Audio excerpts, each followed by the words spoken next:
Dema Shogu Jesho Watu mapano we Afrika Asorote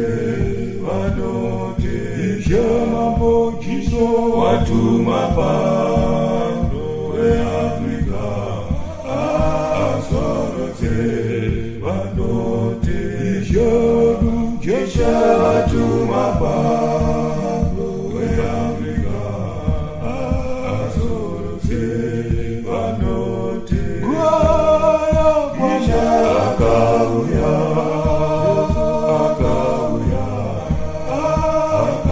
Akauya Dema Kana Masha Akauya Jesu Akauya Dema Atereje Akauya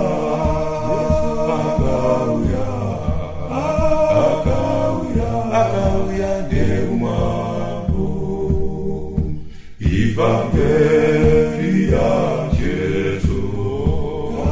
Daifamenyiga Sose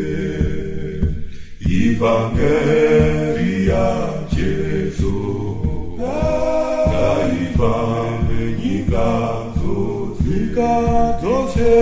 Evangelia Jesu Daifamenyiga Evangelia Jesu Daifamenyiga Australia Evangelia Jesu Daifamenyiga Evangelia Jesu Moto mu Afrika Evangelia Jesu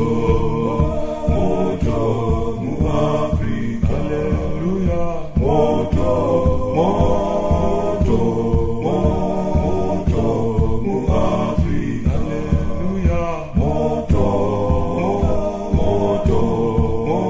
Moto